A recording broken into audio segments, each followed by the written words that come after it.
نبی صلی اللہ علیہ وآلہ وسلم کی پیدائش کا مبارک دن کون سا؟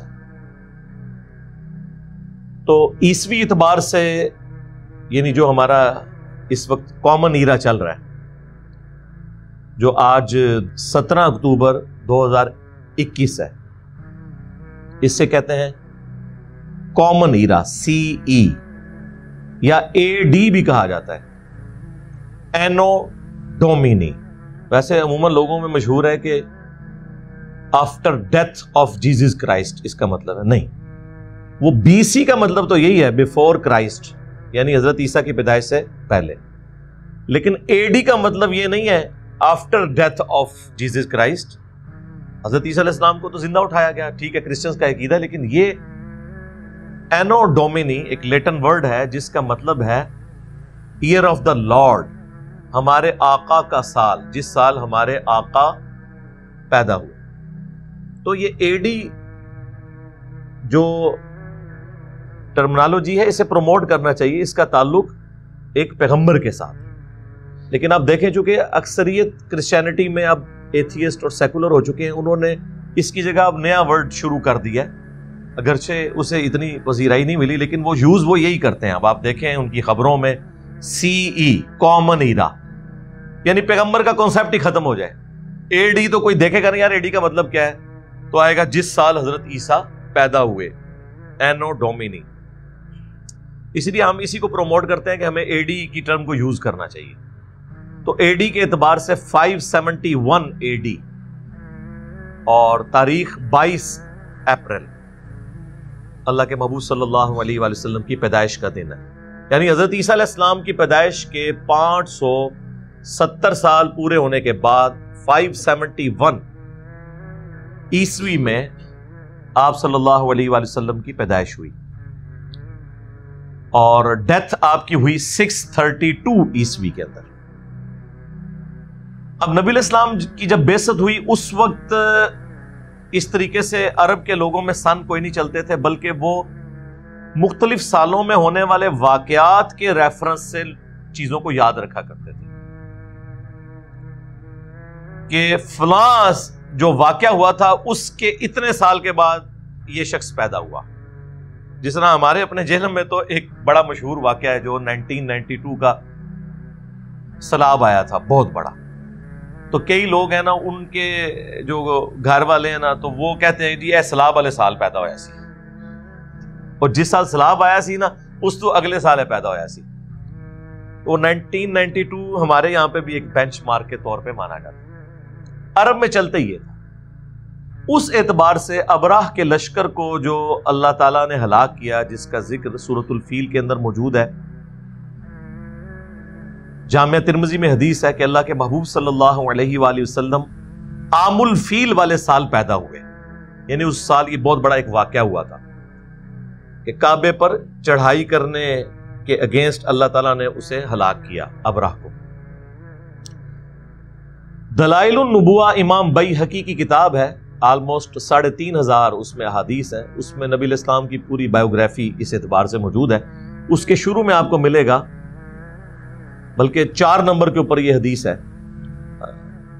حضرت انس بن مالک کے شاگرد ہیں محمد بن اسحاق المتوفى 150 ہجری، وہ کہتے ہیں کہ اللہ کے محبوب صلی اللہ علیہ وآلہ وسلم عام الفیل والے سال پیر کے دن 12 ربیع الاول کو صبح کے وقت پیدا ہوئے، یعنی یہ اہل سنت کی کتابیں یہ بتاتی ہیں، حدیث کی کتابیں۔ اہل تشیع کے ہاں بھی، جس طرح ہمارے ہاں صحیح بخاری ایک موسٹ اتھینٹک بک ہے احادیث کی، ان کی ہے اصول الکافی، اس میں جو 110 نمبر چیپٹر ہے وہ نبی علیہ السلام کی پیدائش سے متعلق ہے۔ اس میں بھی لکھا ہوا ہے کہ نبی صلی اللہ علیہ وآلہ وسلم عام الفیل والے سال 12 ربیع الاول کو منڈے کے دن پیدا ہوئے، لیکن پریکٹیکلی اہل تشیع میلاد جو ہے وہ 17 ربیع الاول کو مناتے ہیں، لیکن ان کی بکس 12 ربیع الاول بتا رہی ہیں۔ یہاں پہ بھی اہل سنت کے ہاں بریلوی مکتب کے جو لوگ ہیں وہ 12 ربیع الاول کو منا رہے ہوتے ہیں۔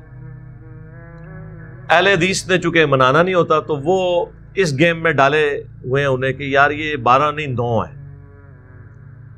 اور دوسری طرف ان کے لیے اپنی بہت بڑی مصیبت ہے کہ احمد بریلوی صاحب نے فتاوی رضویہ میں 8 ربیع الاول پیدائش کا دن لکھ دیا ہے، لیکن انہوں نے کہا چونکہ اب 12 ایک ترویج پکڑ گیا ہے لہٰذا 12 ہی چلتا رہے، ہے 8 ہے۔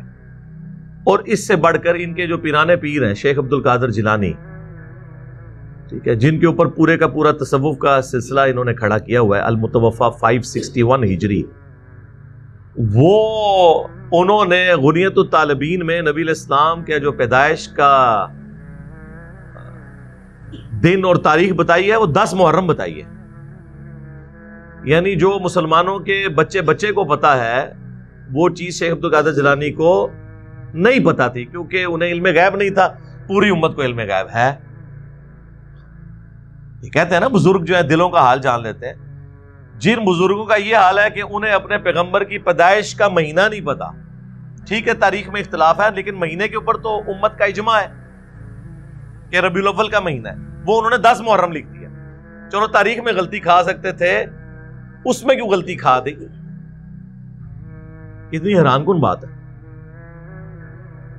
ایون ہندوؤں کی کتابوں سے ڈاکٹر ذاکر نائک نے جو کلکی پرانا ہے اس سے ریفرنس دیا تھا کہ وہاں پہ بھی موجود ہے کہ بہار کے مہینے کے دوسرے عشرے کی دوسری تاریخ کو آخری کلکی جو ہے وہ پیدا ہوئے۔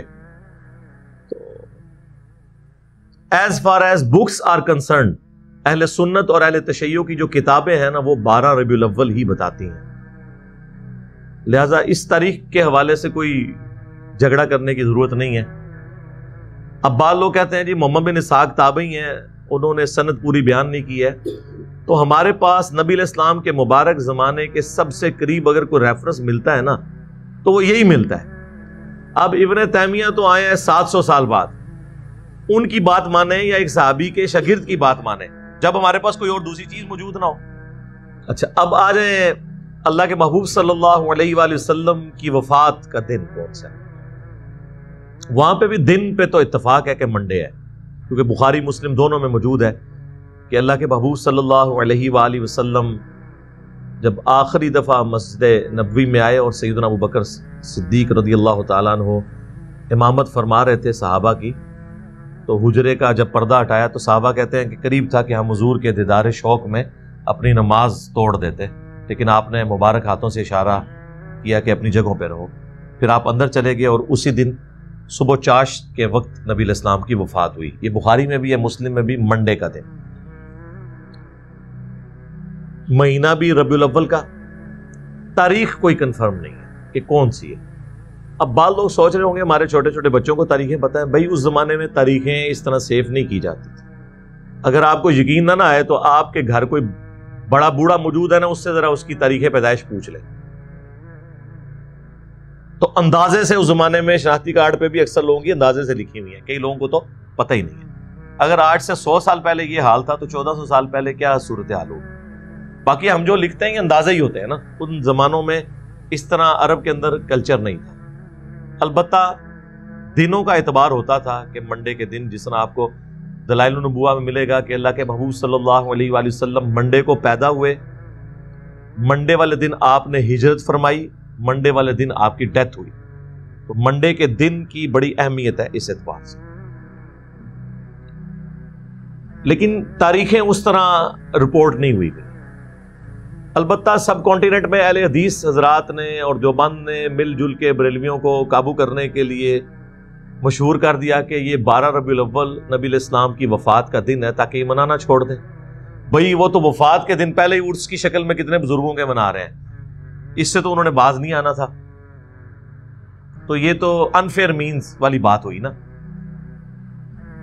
انہوں نے کہا نہیں 9 ہے، انہوں نے کہا ٹھیک ہے آپ 9 کو منا لیں، ہم 12 کو منائیں گے، تو اس طرح تو مسئلہ حل نہیں ہوگا۔ تو اس حوالے سے جب میں خود بریلوی تھا نا، 2001 کی بات ہے، اس زمانے میں نے ایک ریسرچ پیپر لکھا تھا، وہ آج بھی میری ویب سائٹ کے اوپر رکھا ہوا ہے ahlsunnatpak.com، کہ 12 ربیع الاول اللہ کے محبوب صلی اللہ علیہ وآلہ وسلم کا یوم وفات نہیں ہے۔ وہ آج تک رکھا ہے۔ بعض لوگ کہتے ہیں کیوں رکھا ہوا ہے؟ اس لیے کہ بھئی اس تحقیق کے ساتھ ہم آج تک ایگری کرتے ہیں۔ یہ تو نہیں ہے کہ بریلویوں کی ساری باتیں غلط ہیں اور دیوبند کی ساری باتیں غلط ہیں اور اہل حدیث کی ساری باتیں غلط ہیں اور اہل تشیع کی ساری باتیں غلط ہیں۔ اب تو آپ لوگوں کو پتا چلا ہے کہ شیعہ کی کئی باتیں صحیح نکل آئی ہیں تو باقی فرقوں کی بھی ٹھیک نکل آتی ہیں. تو اس میں نے بخاری مسلم سے ثابت کیا تھا، صحیح بخاری اور صحیح مسلم دونوں میں یہ حدیث موجود ہے جو میں نے بیان کی. نبی علیہ السلام کی وفات کا دن منڈے، مہینہ ہو گیا چلے ربیع الاول، اور سن بھی سب کو پتا ہے 11 ہجری ہے. اور بخاری اور مسلم میں یہ حدیث ہے کہ اللہ کے مبعوث صلی اللہ علیہ وآلہ وسلم نے جو زندگی میں ایک حج کیا، وہ حج آپ نے کیا 10 ہجری کے اندر، اور جب آپ نے حج کیا تھا اس دن یوم عرفہ، صحیح بخاری اور مسلم میں آتا ہے کہ وہ جمعے کے دن تھا، یعنی 9 ذوالحجہ یوم عرفہ، میدان عرفات والا.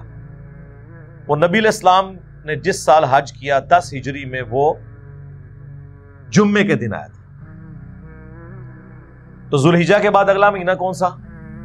محرم، پھر سفر، اور پھر ربیع الاول، اور ربیع الاول میں آپ کی ڈیتھ ہو گئی.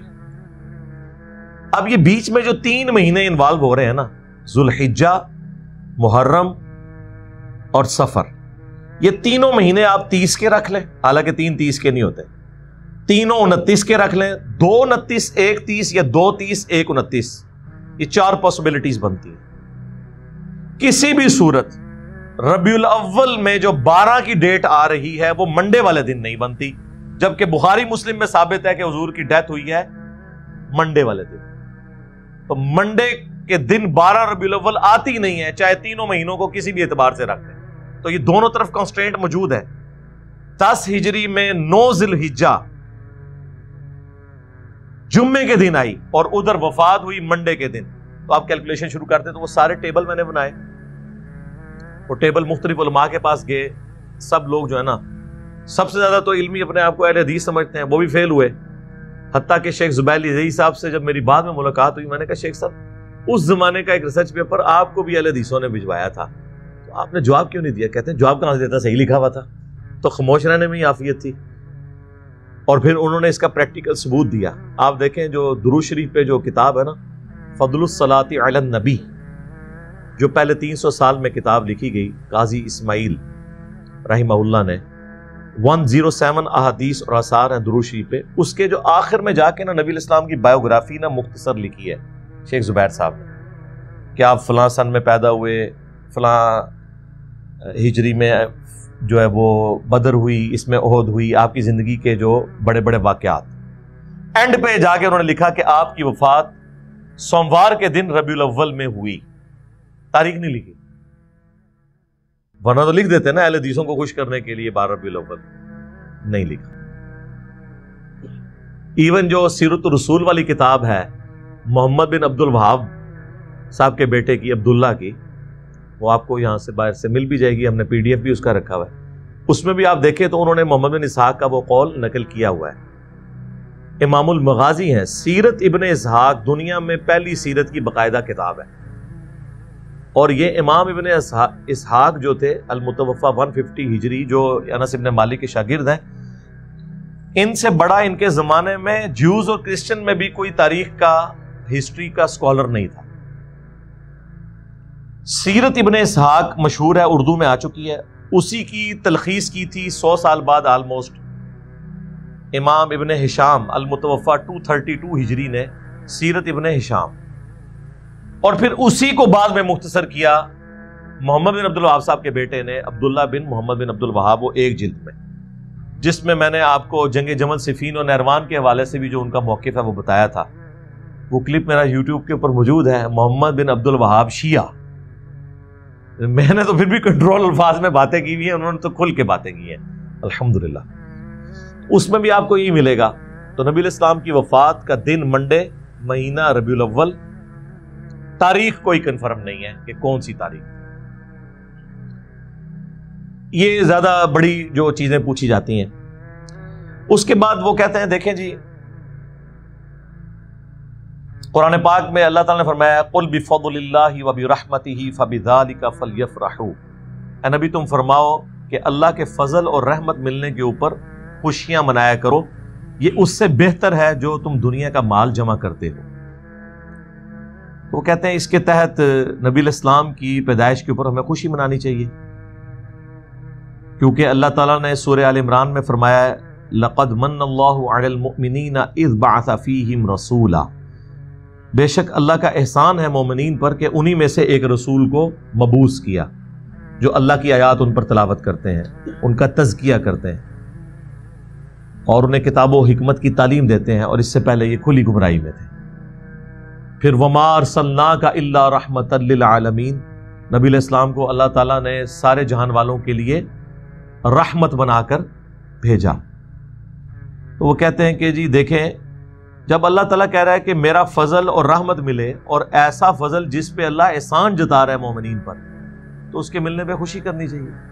بالکل ٹھیک ہے، لیکن اگر یہ آپ آیت کا کانٹیکسٹ پڑھیں تو یہ اسپیسیفکلی قرآن کے بارے میں ہے، اسے آپ ایکسٹراپولیٹ کر سکتے ہیں نبی الاسلام کی ذات کے بارے میں بھی، لیکن اس کا سٹارٹ یوں ہوتا ہے قد جاءتکم موعظۃ من ربکم، بے شک تمہارے پاس تمہارے رب کی طرف سے ایک واضح نصیحت والی چیز آ گئی، اور ہدایت اور رحمت مومنین کے لیے، یعنی قرآن. اور پھر آتا ہے قل بفضل اللہ وبرحمتہ، یعنی قرآن کے ملنے پر خوشیاں مناؤ. تو جشن قرآن تو کوئی نہیں ہوتا.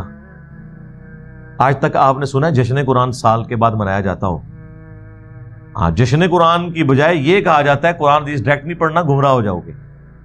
یہ جشن ہو رہا ہوتا ہے. تو جشن قرآن بھی منائے، جشن میلاد بھی منائے، لیکن اس طریقے پر جو اللہ کے محبوب صلی اللہ علیہ وآلہ وسلم نے تعلیم فرمایا، جو صحیح مسلم میں حدیث ہے 2750، جو مشکات میں بھی موجود ہے نفلی روزوں والے چیپٹر کے اندر. اللہ کے محبوب صلی اللہ علیہ وآلہ وسلم ہر منڈے کا روزہ رکھا کرتے تھے پیر کے دن. تو صحابہ کرام علیہم رضوان نے پوچھا کہ اے اللہ کے نبی علیہ السلام، آپ یہ روزہ کیوں رکھتے ہیں؟ تو آپ نے فرمایا فیہ ولدت وفیہ انزل علی، اس دن میں پیدا ہوا اور اس دن مجھ پر پہلی دفعہ وحی نازل ہوئی.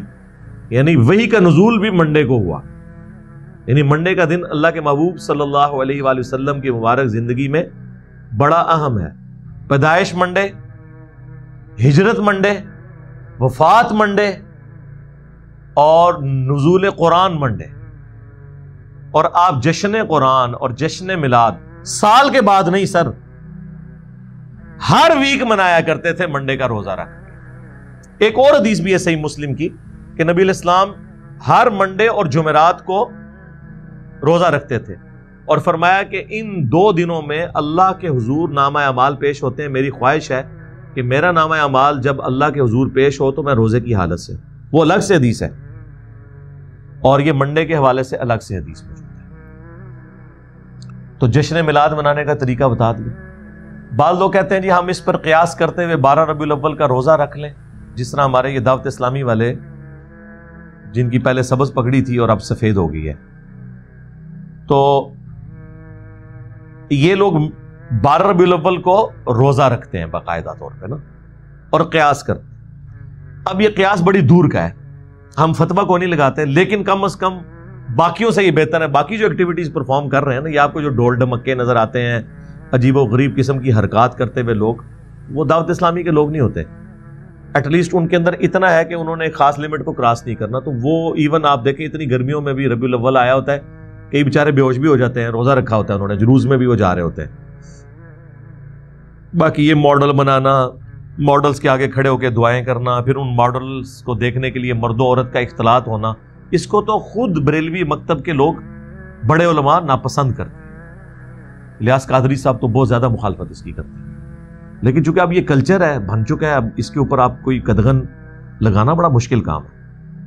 تو وہ 12 ربیع الاول کا روزہ رکھتے ہیں، ان کو بھی میں کہتا ہوں بجائے 12 ربیع الاول کا روزہ رکھنے کے آپ منڈے کا روزہ رکھیں. آج 10 ربیع الاول ہے، کل 11 ربیع الاول منڈے کے دن آ رہی ہے، تو آپ منڈے کا روزہ رکھیں. چلیں اگر ہر مہینے نہیں رکھ سکتے، ہر ویک نہیں رکھ سکتے، سال میں ایک دفعہ رکھ لیں، تو اس سنت پہ عمل کر لیں. اکثر لوگ کہتے ہیں جی اب ہم کیا کریں، پھر کس طریقے سے میلاد منائیں؟ تو ایسے میلاد منائیں. تو یہ سنت طریقہ ہو گیا. اب رہ گیا مروجہ جو طریقہ ہے، جلوس، جھنڈیاں، لائٹنگ. اور وہ عربیوں والے لباس پہنے ہوتے ہیں، لکڑی کی تلواریں اٹھائی ہوتی ہیں. آپ پنڈی میں تو چلے جائیں تو وہاں تو آپ کو ایسا ایسا رنگ نظر آئے گا. اب یہ ساری کی ساری چیزیں ان کو بھی پتہ ہے کہ اللہ کے محبوب صلی اللہ علیہ وآلہ وسلم اور خلفائے راشدین کے زمانے میں نہیں تھی.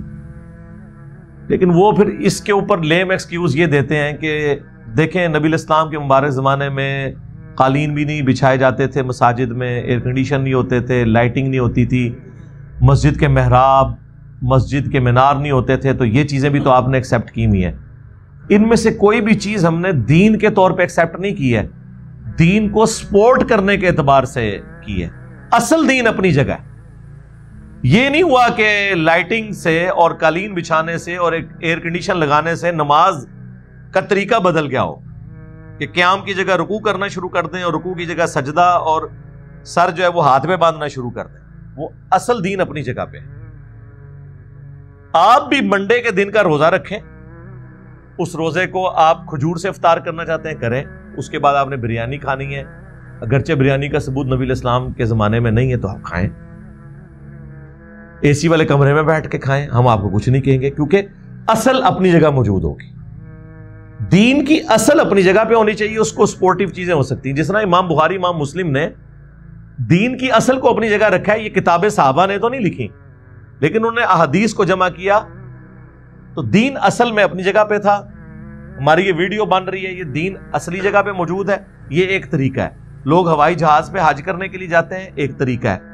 الیکٹرانک کاؤنٹر کے اوپر تسبیحات کو شمار کرنا، یہ ایک طریقہ ہے. لیکن تسبیحات وہی ہیں جو نبی الاسلام نے تعلیم فرمائی. اور اس کی اصل ہے وہ حدیث صحیح مسلم کی کہ جس نے اسلام میں اچھی سنت کو جاری کیا، جتنے لوگ اس پر عمل کریں گے اس کا ثواب اسے ملے گا، اور عمل کرنے والوں کے اپنے ثواب میں بھی کمی نہیں ہوگی. اور جس نے اسلام میں بری سنت کو جاری کیا، جتنے لوگ اس پہ چلیں گے اس کا وبال سب کا جمع کر کے اس شخص پہ ہوگا، اور ان کا اپنا وبال بھی کم نہیں ہوگا.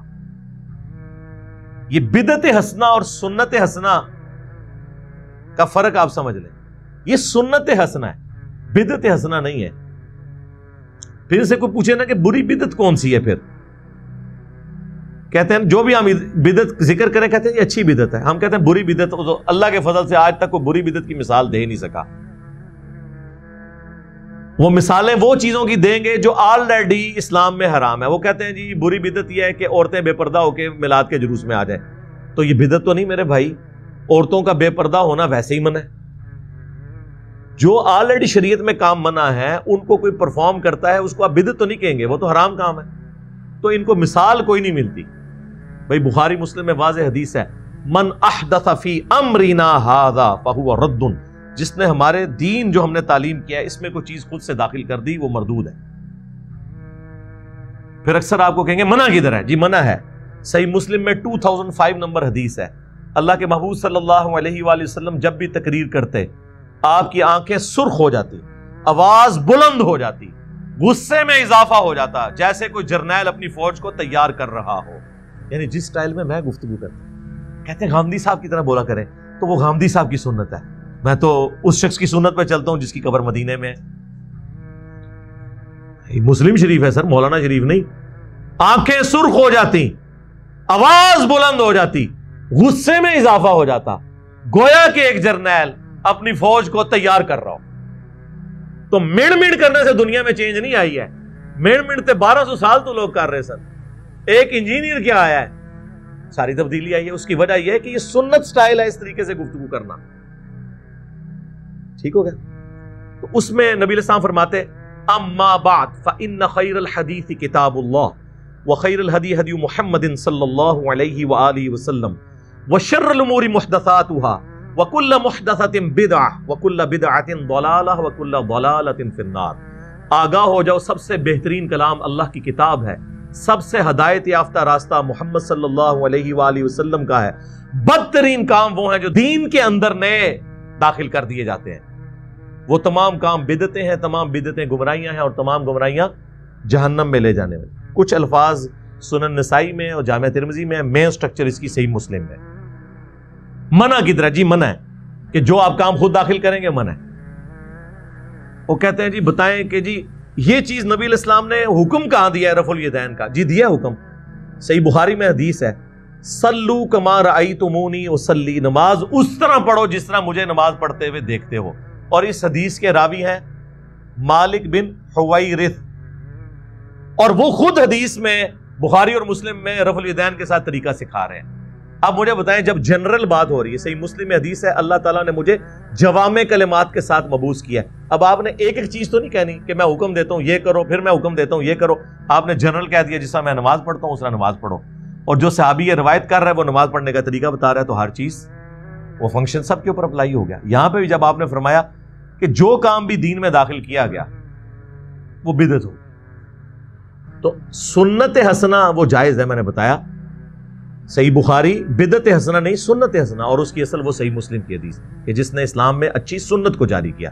وہ پوری حدیث نہیں پڑھتے، اس میں ہے کہ نبی علیہ السلام کے پاس کچھ غریب اصحاب آئے، ان کی غربت دیکھ کے نبی علیہ السلام کے چہرے پر ناگواری کے آثار آئے، آپ بڑے غمگین ہوئے. آپ نے مسجد میں ممبر لگوا کر خطبہ دیا، اور پھر آپ علیہ السلام نے انفاق فی سبیل اللہ سے متعلق آیات تلاوت کی، اور پھر کہا کہ اپنے آپ کو بچا لو جہنم کی آگ سے، خواہ ایک کھجور ہی صدقہ کرو. اور اس ترغیب دلانے پر لوگ اپنے اپنے گھروں کو گئے. ایک انصاری گھر گئے، انہوں نے ایک بہت بڑے بورے کے اندر، بزرگوں کی کتابیں نہیں، اپنے گھر کا سامان اس میں جمع کیا. اور وہ صحابہ کہتے ہیں بڑی مشکل سے وہ گھسٹتے ہوئے مسجد میں آ کے اس مسجد کے سین میں جب انہوں نے بورا رکھا نا، باقی لوگ اتنے امپریس ہوئے کہ یار یہ تو بندہ ایک بالکل لوور مڈل کلاس کا بندہ اور اتنا سامان اٹھا کے لے آیا. تو سب کو ہمت ہوئی، سب اپنے گھروں میں گئے، حتیٰ کہ صحیح مسلم کے الفاظ ہیں نبی علیہ السلام کا مبارک چہرہ جو ہے وہ سونے کی طرح اور سورج کی طرح چمکنا شروع ہو گیا خوشی سے، جو تھوڑی دیر پہلے اتنی ناگواری تھی کہ یار یہ لوگ اتنا انفاق کر رہے ہیں. وہاں پھر آپ نے فرمایا جس نے اسلام میں اچھا طریقہ جاری کیا، یعنی کس نے؟ اس انصاری صحابی نے جو بارش کا پہلا قطرہ بنا. لہذا امام مالک بارش کا پہلا قطرہ بنے کہ انہوں نے الموطا امام مالک ایک باقاعدہ حدیث کی کتاب لکھی. شاہ ولی اللہ دہلوی بارش کا پہلا قطرہ بنے کہ انہوں نے قرآن کو ٹرانسلیٹ کیا فارسی زبان کے اندر. تو اس طریقے سے جو بھی اپنے اپنے زمانے میں یہ کام کرتا ہے اس کے لیے وہ اجر ہے. تو یہ دو چیزوں کو مکس کر دیتے ہیں. بدعت حسنہ اور چیز ہے، سنت حسنہ اور چیز ہے. تو بدعت حسنہ کوئی چیز نہیں ہوتی ہے، بدعت ہی ہوتی ہے. حسنہ اور سیئہ کا فرق سنت کے اعتبار سے، طریقے کے اعتبار سے. تو یہ بھی اکثر لوگ چونکہ پوچھ رہے ہوتے ہیں، اس لیے میں نے اس کو ساتھ بریف کر دیا. تو وہ بعض اوقات دو پھر مثال دیتے ہیں، جی آپ اقبال ڈے بناتے ہیں، قائد اعظم ڈے مناتے ہیں، اپنے بچوں کے برتھ ڈے مناتے ہیں، تو نبی کا برتھ ڈے مناتے ہوئے آپ کو تکلیف ہوتی ہے. نہیں جناب، ایسا نہیں ہے. رسول اللہ صلی اللہ علیہ وآلہ وسلم چونکہ ایک ریلیجس پرسنالٹی ہیں، آپ کے ساتھ کوئی ایسا عقیدہ منسوب نہیں کیا جائے گا جو آپ کی اجازت کے بغیر ہو رہا ہوگا، کیونکہ وہ پھر وہ دین بن جائے گا. ڈاکٹر اقبال یا محمد علی جناح یا اور پرسنالٹیز، ان کو ہم اپنے پولیٹیکل لیڈرز کے طور پر لے رہے ہوتے ہیں، مذہبی پیشوا کے طور پہ تو نہیں لے رہے ہوتے. نبی علیہ السلام کی پرسنالٹی تو ایک سینسٹیو ایشو ہے نا کہ ہم ان کے ساتھ کوئی چیز ریلیٹ کریں. اور پھر اگر آپ علیہ السلام کے ساتھ کوئی چیز ایسی ریلیٹ کر رہی ہے تو سب سے زیادہ سمجھدار اور عاشقان رسول کون ہے؟ صحابہ اور اہل بیت، اور ان میں بھی سب سے بڑھ کر خلفائے راشدین، جن کے بارے میں جامعہ ترمذی میں سنن ابی داؤد میں حدیث موجود ہے، میرے بعد تم دین میں نئی نئی بدعتیں دیکھو گے، ان سے بچنا. علیکم بسنتی و سنت الخلفاء الراشدین المہدیین، تم پر میری سنت اور میرے خلفائے راشدین ہدایت یافتہ کی سنت لازم ہے. تو ہم معصومانہ سوال جب ان سے کرتے ہیں کہ بتائیں کہ جب مولا علی کوفہ شفٹ ہو گئے، دارالخلافہ انہوں نے کوفہ شفٹ کر دیا، اور مولا علی وہ ہیں کہ جو 3 خلفاء کے ساتھ نائب کی حیثیت سے رہے اور چوتھے نمبر پہ خود خلیفہ بنے. کوئی حدیث کوئی چھپی رہ گئی تھی تو ان تک تو پہنچ گئی. تو جو 5 سال کوفے میں مولا علی رہے، تو وہ جو 5 سال 12 ربیع الاول کا دن آتا تھا، اس میں جو مولا علی جلسہ کرواتے تھے کوفے کی بڑی جامع مسجد کے اندر، اس میں مہمان خصوصی کون ہوتا تھا؟ یہ آگے سے کہیں گے ایک کرتا ہے سوال، جی اس طرح ہی ہوئے گا جو تسی کر کے ساڈے عشق نو چیلنج کرو گے، پھر اسی تے انج ہی پوچھاں گے کہ مولا علی جو ہیں وہ نعت کس سے پڑھواتے تھے کوفے کی جامع مسجد میں. تو آپ کو چہرہ لٹکا کے کہ جی اس زمانے سے کچھ نہیں سے ہوتا. تو جو کام اس زمانے میں نہیں ہوتا تھا وہ آپ شروع کر کے اور اس کی بنیاد پہ باقی تمام مکاتب فکر کو گستاخ ڈکلیئر کریں، اور جب جوڈیشری میں بات پیش ہو، یعنی ہماری عدالت میں، تو کہیں کہ نہیں جی ہم تو اس سے مستحب سمجھتے ہیں، اگر کوئی نہیں کرتا ہم اسے کوئی گستاخ نہیں کہتے. تو سر پھر آپ یہ شعر جگہ جگہ لکھ کے کیوں لگاتے ہیں؟ نثار تیری چہل پہل پر ہزاروں عیدیں اے ربیع الاول، سوائے ابلیس کے جہاں میں سبھی تو خوشیاں منا رہے ہیں. یہ مفتی احمد یار خان نعیمی صاحب جن کا مزار گجرات میں ہے، جنہوں نے جال حق کتاب لکھی ہے، ان کا یہ شعر ہے. آپ نے پوری امت کو ابلیس بنا دیا. صحابہ تابعین تبع تابعین کے مبارک دور میں جتنے مسلمان ہیں ان کو ابلیس کہہ دیا، کیونکہ وہ آپ کے طریقے پہ تو میلاد نہیں مناتے تھے. تو وہ تو وہی طریقہ تھا جو صحیح مسلم میں ہے 2750، فیہ ولدت وفیہ انزل علیہ، میں پیر کا روزہ اس لیے رکھتا ہوں کہ اس دن میں پیدا ہوا اور اس دن مجھ پر پہلی وہی نازل ہوئی. تو بتائیں پھر مولا علی نے کس طریقے سے میلاد منایا ہے؟ پھر آپ کو یہ ڈھیلا سا منہ بنا کے بتائیں گے کہ جی ہاں جی وہ اعلیٰ حضرت نے بھی فتاوی رضویہ میں لکھا ہے، ہمارے بزرگ بھی بتاتے ہیں کہ ایک ایوبی بادشاہ تھے، اہل سنت تھے. یہ اہل حدیث جو کہتے ہیں نا شیعہ نے شروع کروایا، شیعہ نے نہیں شروع کیا.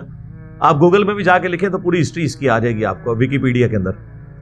یہ ایک سنی بادشاہ تھے، الملک المظفر. ایوبی سلطنت جو چلی تھی نا، اب تو ارطغرل ڈرامے میں آپ کو پتہ چل گیا ہوگا ایوبی اور عثمانی وہ والی فرق وہ بھی اس میں بتا رہے ہیں. ایوبی سلطنت کے یہ ایک تھے بادشاہ، 630 ہجری میں فوت ہوئے ہیں اور عیسوی اعتبار سے 1033 عیسوی، آج چل رہا ہے یہ 2021، تو آلموسٹ آپ سمجھ لیں 1000 سال پہلے کی بات ہے. تو انہوں نے 604 ہجری کے اندر پہلی دفعہ ان کو کسی نے، ظاہر ہے جی جب آپ کو کرنے کو کوئی کام نہ ہو تو پھر کوئی نہ کوئی چیز سوچتی ہے، تو انہوں نے 12 ربیع الاول کے دن علماء کو جمع کیا اور محفل نعت اور وہ جو صوفیاء کا وہ طریقہ ارطغرل ڈرامے میں آپ دیکھ رہے ہیں، وہ ناچ کود کے جو وہ ذکر کرتے ہیں وہ، اور جناب کھانے اور پکوان بڑے پکوا کے تو علماء کا اکرام مسلم کیا. تو ظاہر اب علماء نے کہا کہ لو جی سال بعد یہ بھی روٹی ہماری کھل گئی. تو ان میں سے ایک مولوی نے ایک کتاب لکھ دی میلاد کے ثبوت پہ، یعنی کام وہ اس زمانے میں شروع ہوا اور اس میں ثبوت پہ آ گئی.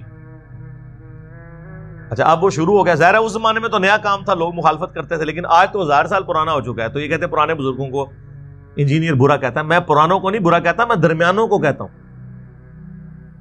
آج سے 1000 سال پہلے پرانا کیسے ہو گیا؟ 1000 سال بعد تو میں بھی پرانا ہو جاؤں گا. درمیانے ہیں، پرانے وہ ہیں جو صحابہ تابعین تبع تابعین اہل بیت، وہ پہلے 300 سال جو بخاری مسلم میں حدیث ہے سب سے بہتر زمانہ میرا، پھر صحابہ کا، پھر تابعین کا، پھر تبع تابعین کا. اس کے بعد جھوٹے لوگ پیدا ہوں گے جو جھوٹی گواہیاں دیں گے، امانت میں خیانت کریں گے اور موٹاپے کو پسند. کپڑے ان کے سنت کے مطابق ہوں گے، پیٹ منافقین والا ہوگا. جی سورہ محمد میں آیا یہ ایسے کھاتے ہیں جس طرح جانور کھاتے ہیں، اور سورۃ المنافقون میں آیا نبی ان کے جسموں کو دیکھو تمہیں تعجب میں ڈال دیں. یقین کریں واقعی میں ان کو صوفوں میں بیٹھے ہوئے دیکھتا ہوں نا، آدھا پیٹ اس طرف لٹکا ہوا ہے آدھا اس طرف، اتنے بڑے فل سائز، اس میں بڑی مشکل سے سفید کپڑوں میں ان کے موٹے پیٹ چھپ جاتے ہیں. کسی کو بیماری ہو علیحدہ بات ہے، لیکن سارے تو نہیں بیمار ہو گئے. یار تارج میر صاحب بھی ہیں نا، ان کا تو پیٹ نہیں نکلا ہوا. تو یہ کیا ہوا کہ جو بھی عالم بنتا ہے تو بیمار ہو جاتا ہے پیٹ کے اعتبار سے، کھاتے ہی بہت ہے زیادہ تر. تو وہ روٹی روزی ان کی کھل گئی اور وہ پھر سلسلہ ایسا شروع ہوا. پھر جلتی پہ تیل کا کام کیا سلطنت عثمانیہ نے، یہ ارطغرل صاحب کی اولاد نے. انہوں نے 1588 عیسوی کے اندر، آج سے آلموسٹ آپ سمجھ لیں 600 سال پہلے یا 500 سال پہلے کہہ لیں، انہوں نے سلطنت عثمانیہ جو 3 براعظموں میں پھیلی ہوئی تھی، سرکاری سطح کے اوپر 12 ربیع الاول کی چھٹی ڈکلیئر کر دی. وہاں سے پھر اسے اور تقویت مل گئی اور وہ سلسلہ اب تک چلتا آیا. اور اسی کی باقیات یہ ہیں کہ پاکستان میں پھر 12 ربیع الاول کی چھٹی ہوئی اور یہ سارے کے سارے معاملات اس طریقے سے چلے. یہ اس کی پوری ہسٹری ہے جس کا تعلق صحابہ تابعین تبع تابعین بعد کے لوگوں، پہلے آپ سمجھ لیں 600 سال کے لوگوں کے ساتھ اس کا کوئی تعلق نہیں. اور یہ 7ویں صدی جو ہے نا، یہ مسلمانوں کے اوپر افتاد بن کے ٹوٹی ہے. گنبد خضرا بھی 7ویں صدی ہجری میں رکھا گیا اور یہ خود اعلیٰ حضرت بھی لکھ رہے ہیں. بلکہ آپ کو وفا ایک کتاب ہے علامہ سمودی المتوفا 911 ہجری کی، جو تاریخ مدینہ پہ دنیا میں اتھینٹک ترین بک مانی جاتی ہے، اردو ترجمہ اس کا ہو چکا ہے۔ پوری اسلامک ہسٹری ہے مدینے کی، صرف مدینہ شریف کی، 400-500 صفحوں پہ وہ کتاب ہے۔ اس میں گنبد خضرا کی ہسٹری لکھی ہے کہ 678 ہجری میں نبی الاسلام کی وفات کے 650 سال کے بعد یہ لکڑی کا گنبد لا کے قبر رسول کے اوپر رکھا گیا ایک فاطمی بادشاہ نے، اور جب رکھا گیا جس وزیر نے مشورہ دیا تھا لوگوں نے اس کے لیے بددعائیں کی، حتیٰ کہ اسے معزول کر دیا گیا، اور لوگوں نے کہا کہ اسے سزا ملی ہے اس کام کی جو اس نے یہ الٹا مشورہ دیا تھا۔ آج سعودی حکومت کی جرأت نہیں کہ اس گنبد کو ہٹا سکے۔ شیخ البانی آخری وقت تک سعودی حکومت کے خلاف رہے اس مسئلے میں۔ شیخ البانی کو انہوں نے سعودیہ سے نکال دیا، انہوں نے کہا یار یہ تم نے کیا جواز پرووائڈ کیا ہوا ہے۔ لوگ کہتے ہیں جی آپ گنبد ہٹا دیں گے تو قبر مبارک ننگی ہو جائے گی، نعوذ باللہ۔ قبر مبارک تو حجرے سیدہ عائشہ میں ہے سلام اللہ علیہا، وہ ننگی نہیں ہوگی نا، وہ پہلے ننگی تھی، گنبد ہٹانے سے کوئی فرق نہیں پڑنا۔ لیکن پوری دنیا میں جواز اس کو بنایا ہوا انہوں نے، اس چیز کو جو 650 سال کے بعد ہوئی ہے۔ صحابہ کرام سونے کا گنبد رکھ دیتے، لیکن صحیح مسلم کی حدیث، میں تمہیں منع کرتا ہوں قبروں پہ عمارتیں مت بناؤ، قبروں کو پکا مت کرو، اور قبروں پہ مت بیٹھو، نہ مجاور بن کے بیٹھنا نہ فزیکلی بیٹھنا۔ ورنہ صحابہ کے دور میں قبۃ الصخرہ، ڈوم آف دا راک، یروشلم میں اس چٹان پہ جس چٹان سے نبی الاسلام معراج کے لیے تشریف لے گئے، عبد الملک بن مروان کے دور میں، یہ آلموسٹ آپ سمجھ لیں 78 ہجری کے اراؤنڈ اباؤٹ یہ گنبد بنایا انہوں نے۔ اتنا بڑا گنبد خضرا تو اس کے مقابلے میں بہت چھوٹا ہے۔ گنبد بنانے کی ٹیکنالوجی تو قبل از مسیح ہے۔ یہ آیا صوفیہ جو استنبول میں اب انہوں نے کھولا ہے، یہ نبی الاسلام کی پیدائش سے پہلے کا بنا ہوا ہے، تو ذرا اس کا گنبد دیکھیں، گنبد خضرا جیسے درجنوں گنبد ہوں، اس سے بڑا اس کا ایک ڈوم ہے۔ اور جب دنیا کی سپر پاور حضرت عمر کے زمانے میں مسلمان بن چکے تھے تو ایک گنبد حضور کی قبر مبارک پہ کیوں نہیں رکھ دیا؟ ان کو پتا تھا یہ منع ہے، یہ ہے کتابوں کا دین۔ تو اسی لیے ہم عرض کرتے ہیں کہ مرنے سے پہلے اے مسلمان کر لے اس پہ غور، کتابوں کا خدا اور ہے، بابوں کا خدا اور، کتابوں کا نبی اور ہے، بابوں کا نبی اور، کتابوں کا دین اور ہے، بابوں کا دین اور۔ بابے بھی اسی دین، اسی رب کو، اسی پیغمبر کو مانتے ہیں، لیکن ان کوالٹیز کے ساتھ نہیں جو کتابوں میں رپورٹ ہوئی ہیں، وہ ان کوالٹیز کے ساتھ مانتے ہیں جو ان کے بابوں نے رپورٹ کی۔ اب ہم تو پیار محبت سے سمجھا ہی سکتے ہیں، غصہ نہیں کسی پہ کھا سکتے، ان چیزوں کو لوگ پھر جذبات کے ساتھ جوڑ لیتے ہیں۔ تو یہ مروجہ ساری چیزیں جو ہے نا، یہ اس طریقے سے تو جو چیزیں بعد میں شروع ہوئی ہیں اس کے اوپر کسی کے اوپر قدغن لگانا، باقی اس کو میں مانتا ہوں کہ اس پہ اجماع امت ہو چکا ہے۔ المستدرک للحاکم میں حدیث ہے، میری امت کبھی بھی گمراہی پہ جمع نہیں ہوگی، جماعت پہ اللہ کا ہاتھ ہے۔ المعجم الکبیر طبرانی میں بھی یہ حدیث موجود ہے کہ پوری امت جب کسی بات پہ متفق ہوگی تو وہ اللہ کی مرضی سے ہوگی، یہ امت گمراہ نہیں ہوگی۔ ہاں اگر کسی ایک گروہ کی مخالفت آ جاتی ہے پھر وہ اجماع امت نہیں ہوگا۔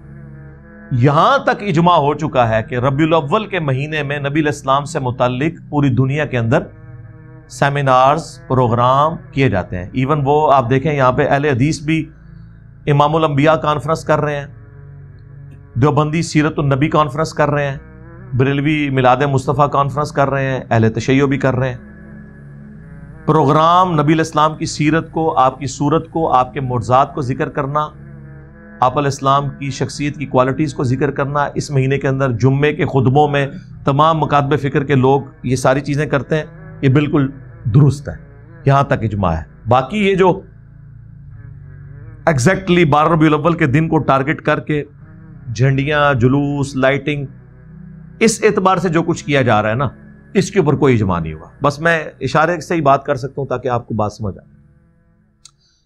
اس کے اوپر پھر وہ یہ بھی کہتے ہیں جی قرآن میں اما بنعمت ربک فحدث، پس اپنے رب کی نعمتوں کا خوب چرچا کرو۔ وہ کہتے ہیں جی چرچا تو سڑکیں بند کیے بغیر ہوگا ہی نہیں، بدواواں ملن گے تو چرچا نہیں ہوئے گا۔ جب لوگ جو ہیں وہ ہاسپٹل جانے سے رہ جائیں گے، میں تو 10 محرم کا جلوس ہو، 12 ربیع الاول کا جلوس ہو، یا دیوبندیوں کا 1 محرم کا جلوس ہو، میں کسی بھی جلوس کے حق میں نہیں ہوں سوائے کنٹرول انوائرمنٹ میں، کسی میدان کے اندر، کسی گراؤنڈ کے اندر کوئی چھوٹا موٹا پروگرام کر لیں. کیوں آپ لوگوں کو تکلیف میں ڈال رہے ہیں؟ کیا امیج آپ دے رہے ہیں پوری دنیا میں اسلام کا اس طریقے سے؟ اب آپ دیکھ لیں، ہم نے شکر کیا تھا یار افغانستان کے اندر کوئی صورتحال بہتر ہوئی ہے. آپ دیکھ لیں ان 10 دنوں کے اندر 2 شیعہ مساجد کے اوپر خودکش حملے ہو کر کتنے لوگ شہید کر دیے. میں سوچ، اور مارنے والے بھی مسلمان، مرنے والے بھی مسلمان، مرنے والوں کی حفاظت کرنے والے حکومت میں بیٹھے ہوئے طالبان وہ بھی مسلمان. اس صورتحال کے اندر کسی گورے کا دماغ خراب ہے کہ وہ اسلام میں آ جائے تو کہے گا بھائی سکون نال بیٹھا ہے، بیٹھا رہنے دو. یہاں پہ بھی آپ دیکھ لیں عشق رسول کے نام کے اوپر لوگوں کی گاڑیاں جلائیں گے. آج تک کوئی عاشق رسول مجھے نہیں ملا جو لبیک یا رسول اللہ کا نعرہ لگائے اس کے بعد اپنے موٹر سائیکل کی ٹینکی کھول کے اس میں وہ تیلی ڈال دے. اور کریو نا اے کام نہ کرنا، آگ لانی ہوئی نا ٹینکی نہ کھولنا، سائڈ تو لانا، کیونکہ وہ اگر اس کے اوپر آپ رکھیں گے تو بم بن کے پھٹے گا، تسی بھی نہیں بچو گے، خود بھی جنت ہی پہنچ جاؤ گے. اپنی گاڑی اور اپنے موٹر بائک کو تو جلا کے آج تک کسی نے عشق رسول کا اظہار نہیں کیا. لوگوں کی گاڑیاں، اے ٹی ایم مشینیں توڑ کے اس سے عشق رسول کا اظہار کرنا. تو اظہار کا طریقہ نبی الاسلام نے بتا دیا. 2750 فیہ ولدت وفیہ انزل علیہ، میں پیر کا روزہ اس لیے رکھتا ہوں اس دن میں پیدا ہوا، اس دن مجھ پہ پہلی وحی نازل ہوئی. پھر وہ کہتے ہیں کہ دیکھیں جی صحیح بخاری میں ایک حدیث موجود ہے کہ ابو لہب کی ایک لونڈی تھی سویبہ. ویسے اردو میں ہم صوبیہ بولتے ہیں، یہ لفظ سویبہ ہے. جیسے ہم سلیم لفظ اردو میں بولتے ہیں، یہ لفظ ہے سلیم. تو کہتے ہیں وہ جو لونڈی تھی نا جس نے نبی الاسلام کو دودھ بھی پلایا بچپن میں،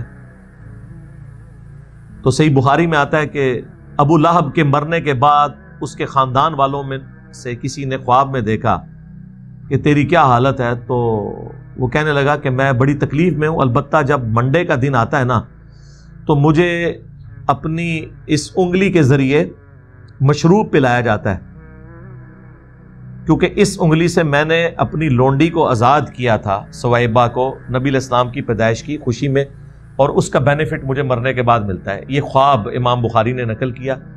اگرچہ یہ بے سند ہے لیکن ہم اس بحث میں پڑھتے ہی نہیں، ہم کہتے ہیں اس کو ٹھیک بھی مان لیں.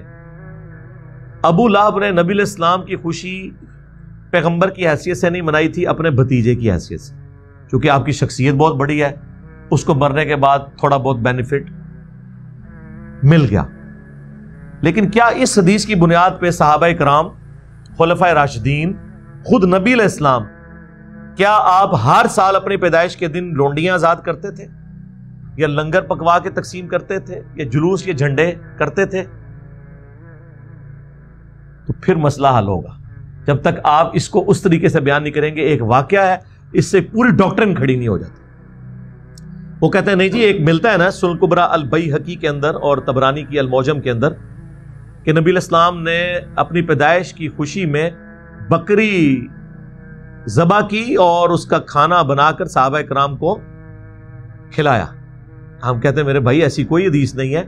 اس حدیث میں تو یہ ہے کہ نبی علیہ السلام نے اپنا عقیقہ خود کیا تھا، وہ عقیقہ تھا. ورنہ اگر آپ علیہ السلام نے کیا ہوتا تو یوں رپورٹ ہوتا کہ ہر سال آپ اپنی پیدائش کے موقع کے اوپر یوں لنگر پکا کر تقسیم کیا کرتے تھے. تو ایسی تو کوئی بات نہیں ملتی.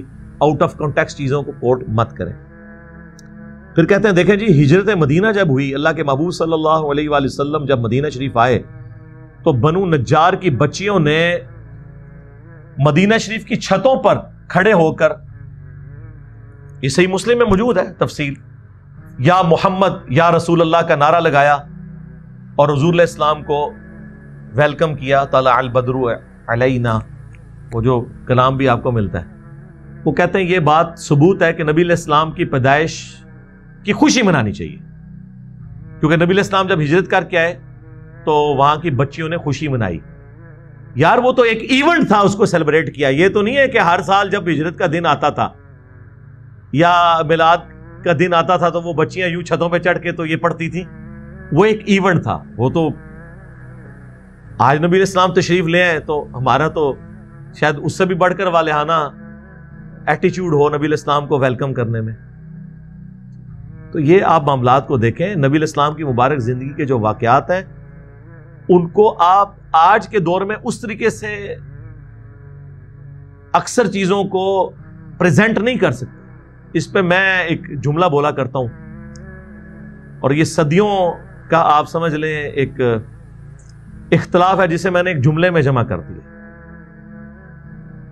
کہ رسول اللہ صلی اللہ علیہ وآلہ وسلم کی مبارک زندگی میں صحابہ کرام کی جو عقیدت تھی اللہ کے محبوب کے ساتھ صلی اللہ علیہ وآلہ وسلم، وہ عقیدت آج اگر آپ نے کسی میں دیکھنی ہے تو وہ بریلوی مکتب کے لوگ ہیں. لیکن نبی علیہ السلام کی وفات کے بعد صحابہ کرام کی جو حضور کے ساتھ عقیدت تھی وہ آپ نے اگر دیکھنی ہے تو وہ اہل حدیث کے اندر ہے. جی بخاری مسلم میں حدیث ہے کہ نبی علیہ السلام کا مبارک پسینہ صحابہ کرام خوشبو کے طور پہ استعمال کرتے تھے. بالکل ٹھیک ہے سر، آج تو ہم پسینہ نہیں لے سکتے اور نہ اس پہ قیاس کر کے قبر رسول کی مٹی اکھاڑ سکتے ہیں. کیا صحابہ نے اکھاڑی؟ جی بخاری میں آتا ہے نبی علیہ السلام نے وضو کیا، وضو کا جو پانی ہے صلح حدیبیہ کے موقع پر صحابہ کرام نے لے کے اپنے جسموں پہ ملا، اور جس کو نہیں ملتا تھا وہ دوسرے سے لے کے جسم پہ ملتا تھا. تو یار وضو کا پانی تو آج اویلیبل نہیں ہے. اگر آپ کہیں کہ اب ہم آپ کے بزرگوں کے پسینوں والے ٹیشو پیپر منہ میں ڈالنا شروع کر دیں، جس طرح وہ 2014 کے دھرنوں میں ڈاکٹر طاہر قادری صاحب اپنا پسینہ پوچھ پوچھ کے مریدین میں بانٹ رہے تھے، اور الیاس قادری صاحب ٹی وی میں آپ دیکھ لیں کہ وہ ساری اور افطاری میں وہ جو بوٹیاں کھاتے تھے اس کی ہڈیاں مریدین میں تقسیم کرتے تھے. اب یہ تو ہم نہیں کر سکتے میرے بھائی. آپ نے ان کو پیغمبر بنا لیا ہے کہ حضرت ابو بکر، عمر، عثمان و علی رضی اللہ عنہم اجمعین وعلیہم السلام اجمعین اپنی عزت اس طرح کرواتے تھے؟ انہوں نے تو سوچا بھی نہیں تھا. صحیح بخاری میں آتا ہے نبی علیہ السلام نے حجۃ الوداع کے موقع پر اپنے بال منڈوا کر صحابہ کرام میں تبرکن تقسیم کیے. صحیح بخاری کے اندر ہی موجود ہے. انس بن مالک کہتے ہیں حضور کا ایک بال میرے پاس ہونا دنیا اور جو کچھ دنیا کے اندر ہے اس سے بڑھ کر مجھے محبوب ہے. صحیح بخاری میں حدیث ہے ام سلمہ ہماری والدہ، بلکہ اپروپریٹ ورڈ ہے ہماری ماں ام المومنین، ان کے پاس حضور کے چند بال تھے جو ایک ڈبیا میں انہوں نے رکھے ہوئے تھے، اور اس محلے میں جب کوئی بیمار ہو جاتا وہ پانی برتن میں بھیجتا، وہ اس میں ڈبو کے ہلا کے دیتی تو اس مریض کو شفا ہو جاتی تھی. صحیح مسلم میں حدیث ہے نبی علیہ السلام کا کہ سروانی تیالسی کالا جبہ اسما بنت ابی بکر کے پاس تھا، اور وہ کہتی ہیں حضور پہنا کرتے تھے اور ہم اس کا دھون مریضوں کو شفا کے لیے دیتے. یہ حضور کے تبرکات تھے، اس میں تو کوئی شک نہیں ہے. صحابہ کرام، ابو داؤد ترمذی میں حدیث ہے نبی علیہ السلام ایک صحابی کو ملنے گئے تو آپ کو پیاس لگی تو حضور نے کہا میں نے پانی پینا. انہوں نے کہا کہ وہ مشکیزہ ہے، تو حضور علیہ السلام نے اس مشکیزے سے منہ لگا کر کھڑے ہو کر پانی پیا. وہ کہتے ہیں جیسے ہی حضور ہٹے میں نے مشکیزے کا منہ کاٹ کے اپنے پاس رکھ لیا تبرک کے طور پہ کہ اس سے میرے نبی کا منہ لگا ہوا ہے. سر صحابہ کرام نے وہ عقیدت کی ہے جو آپ کو یہ زبانی کلامی یہ جو دعوے کرتے نعرے مارتے لوگ نظر آتے ہیں، لیکن کب کی ہے؟ جب حضور علیہ السلام ان کے سامنے موجود تھے. لیکن جیسے ہی فوت ہوئے ہیں تو آپ کی میت کے اوپر محفل میلاد نہیں ہوئی، آپ کی میت کے اوپر وما ارسلناک الا رحمۃ للعالمین نہیں پڑھا گیا، بلکہ کیا پڑھا گیا؟ سیدنا ابوبکر کا خطبہ 4 جگہ کم از کم بخاری میں ہے، اس سے بھی زیادہ جگہ لیکن ڈیٹیل 4 جگہ. کیا پڑھا؟ اپنی طرف سے اما بعد، یعنی صلاۃ والسلام کے بعد انہوں نے کہا من کان یعبد محمدا فان محمدا قد مات. تم میں سے جو کوئی بھی محمد کی عبادت کرتا تھا جان لے کہ محمد پاکستان میں فوت ہو چکے اور حضرت ابوبکر صدیق کے زمانے میں مر چکے، کیونکہ مات کا ترجمہ فوت تو نہیں ہم کر سکتے، فوت تو خود عربی کا لفظ ہے. وَمَنْ كَانَ يَعْبُدُ اللَّهَ فَإِنَّ اللَّهَ حَيٌّ لَا يَمُوتُ. اور جو کوئی اللہ کی عبادت کرتا ہے یا کرے گا جان لے اللہ کو کبھی موت نہیں آئے گی. صحابہ میں کون رسول اللہ کی عبادت کرتا تھا؟ کوئی نہیں. مجھے بھی لوگ کہتے ہیں نا انجینئر فرضی جملے بول کے ساڑھے بزرگوں نے لتاڑ دا ہے. تو حضرت بکر صدیق نے فرضی جملہ نہیں بولا، یہ کوئی آیت پڑھی تھی، انہوں نے کوئی حدیث پڑھی تھی، 295 سی لگا دینی تھی آپ لوگوں نے. اور پھر اپنی بات کی دلیل میں انہوں نے آیت پیش کی وما محمد الا رسول قد خلت من قبلہ الرسل افئن مات او قتل. محمد تو نہیں مگر ایک رسول، اگر یہ مر جائیں یا قتل کر دیے جائیں، یعنی پاکستان میں یہ وصال فرما جائیں یا شہید کر دیے جائیں، تو کیا تم دین سے الٹے قدم پھر جاؤ گے؟ اور پھر آپ نے تلاوت کیا انک میت وانہم میتون. اے نبی تمہیں بھی مرنا ہے، تمہارے مخالفین کو بھی مرنا ہے. تو میں کہتا ہوں رسول اللہ کی کامیابی ہے کہ آپ کی میت کے اوپر لوگ آپ کی تعریف کرنے کی بجائے توحید بیان کر رہے ہیں. یہ ہے امام الموحدین صلی اللہ علیہ وآلہ وسلم کی تربیت کا نتیجہ. ہر درخت اپنے پھل سے پہچانا جاتا ہے. تو صحابہ کرام کی تربیت یہ ہوئی بھی تھی. اس کے بعد کوئی عرس نہیں منایا, کوئی میلاد نہیں منایا. تو آپ اس چیز کو فرق کو سمجھیں. نبی علیہ السلام دنیا میں موجود ہوں, ہم ہر مسئلہ حضور کے پاس لے کے جائیں. بخاری مسلم میں آتا ہے بارش نہیں ہو رہی, صحابہ کرام حضور سے دعا کرواتے ہیں. صحیح بخاری میں آتا ہے کہ صحابی کی پنڈلی ٹوٹ گئی, نبی علیہ السلام نے مبارک ہاتھ پھیرا, وہ صحیح ہو گئی.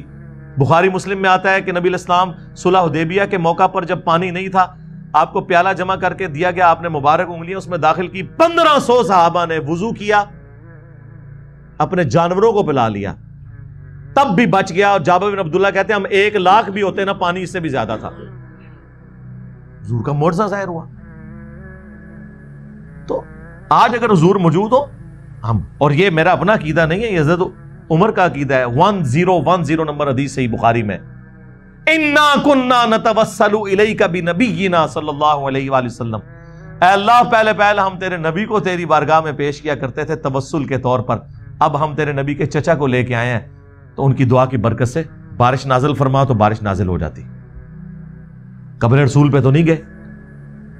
حالانکہ صحیح مسلم میں موجود ہے کہ ایک دفعہ سفر کے دوران جب اسی طریقے سے کھانے پینے کا مسئلہ بنا, تو سیدنا عمر نے حضور سے کہا یا رسول اللہ آپ کو ہم تھوڑا سا جمع کر دیتے ہیں, آپ اس پہ برکت کی دعا فرمائیں.